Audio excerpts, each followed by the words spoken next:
Guys, welcome back to queen Madhu official. So ఈ రోజు మేమైతే వైజాగ్లో ఒక ఫేమస్ టెంపుల్కి అయితే వెళ్ళబోతున్నాము. ఎందుకంటే ఈరోజు అమావాస్య కాబట్టి. అదేంటి అమావాస్య రోజు ఫేమస్ టెంపుల్కి వెళ్ళడం ఏంటి అని ఆలోచిస్తున్నారా? అవునండి, ఎందుకంటే అడవివరంలో స్వయంగా వెలిసిన కాలభైరవ స్వామి టెంపుల్కి అమావాస్య రోజు వెళ్ళడం ఒక ప్రత్యేకత. అది వైజాగ్ పీపుల్కి బాగా తెలుసు. నార్మల్ టైంలో వెళ్ళటానికి చాలా భయంకరంగా అనిపించే ఆ ప్లేస్ అమావాస్య రోజు మాత్రం జనాలతో నిండిపోతుంది, అంత బాగుంటుంది. సో వెళ్ళే దారిలో సూర్యనారాయణమూర్తి టెంపుల్ ఉంటుంది. ఇది కూడా రీసెంట్గానే కట్టారు. అక్కడికి వెళ్ళి అలా వెళ్దామని చెప్పేసి మేమైతే ఇక్కడ ఆగాము మధ్యలో. చాలా పీస్ఫుల్గా ఉంటుందండి ఈ ప్లేస్. మొత్తం అంతా మొక్కలు, మధ్యలో టెంపుల్ ఉంటుంది. దీనికి ఎలాంటి గోపురం అలా ఏమి ఉండదు. వర్షం టైంలో అయితే ఇంకా బాగుంటుంది. పక్కనే గోశాల కూడా ఉంటుంది. చాలా ప్రశాంతంగా ఎవరైనా వెళ్ళి అంటే ట్రావెలింగ్ చేసే వాళ్ళు అక్కడ కూర్చోవచ్చు కూడా, అంత బాగుంటుంది ప్లేస్ వచ్చేసి. అక్కడ ఫ్లవర్స్ అయితే తెంపి అక్కడ దేవుడికి పెడుతుంటారు ఇక్కడ చాలామంది. ఇక్కడ కొబ్బరికాయ అలాంటివి ఏమీ దొరకదు. మీరు వచ్చినప్పుడు తీసుకొని రావడమే. ఓన్లీ ఫెస్టివల్ టైమ్స్లో మాత్రమే దొరుకుతాయి. మిగతా టైంలో మీరు ఇంటి నుంచి తీసుకొని వచ్చేయడమే. సో మా అన్నయ్య నేనైతే దండం పెట్టేసుకున్నాము. ఇంకా స్టార్ట్ అయిపోయి, ఎందుకు అంటే మేము స్టార్ట్ అవడమే చాలా లేట్గా స్టార్ట్ అయ్యాము. అందరూ 3 o'clock 4 o'clock వెళ్ళిపోతే మేమేమో ధీమాగా 9-9:30కి బయలుదేరాము. ఎందుకంటే మార్నింగ్ వెళ్ళినా ఖాళీ ఉండదు. పైగా మనం వెళ్ళాల్సింది అడవిలోంచి కదా, రోడ్డుపై నుంచి కూడా కాదు, వెహికల్ కూడా ఉండదు. మన వెహికల్ పక్కన పార్క్ చేసేసి లోపలికి నడుచుకుంటూ వెళ్ళాలి. సో ఆ చీకట్లో అంత కంఫర్ట్గా ఉండదు. రోడ్డు కాదు, అదంతా కూడా గతుకులు రాయలతో ఉంటుంది. సో అందుకని చెప్పేసి మేము కొంచెం లేట్గానే స్టార్ట్ అయ్యాము. సో ఫైనల్గా రీచ్ అయిపోయాము. చూసారా, చాలామంది అప్పుడే వెళ్ళేసి వచ్చేస్తున్నారు. మేమైతే పూజ ఐటమ్స్ తీసుకుంటున్నాము. మెయిన్లీ ఏంటంటే ఇప్పుడు గుమ్మడికాయలు అలౌ చేయట్లేదు. ఆ దేవుడికి గుమ్మడికాయలోనే నువ్వుల నూనెతో మనం దీపం పెడతాం కదా, ఇప్పుడు గుమ్మడికాయలు అయితే అలౌ చేయట్లేదు. నార్మల్ ప్రమిదలోనే పెట్టాలి. సో గాయస్, ఎవరైనా తీసుకుని వెళ్తే అక్కడే పోలీసులు లాగేసుకుంటున్నారు. సో అదనమాట. మా అన్నయ్యని ఇక్కడ బొట్టు పెట్టించుకుంటున్నాము.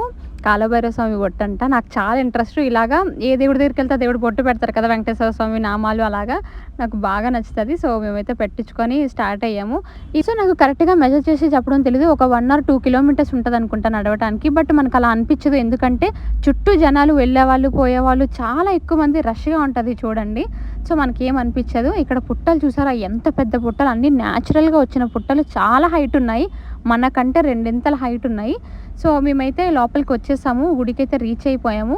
ఇక్కడ చూసారా టెంపుల్, అది ఇంతకుముందు ఆ టెంపుల్ అలా ఏం ఉండేది కాదు. జస్ట్ ఒక దేవుడి విగ్రహం ఉండేది, ఇలా కంచెలా వేసి ఉండేది అంతే స్టార్టింగ్ మేము వెళ్ళినప్పుడు. మళ్ళీ ఇప్పుడు ఏమో అంత అప్డేట్ చేసేసారు. మనుషులు ఇంకా చేరారంటే ఇంక అంత అప్డేటే కదా. సో దేవుడు కూడా సరిగ్గా చూడటానికే ఉండదు. లోపల చూసారా మనోడు ఎలా పడుకున్నాడో, బాగా చిల్లైతున్నాడు. సో లోపలికి కెమెరా అలౌ లేదు కాబట్టి మీకు చూపించలేకపోతున్నాను.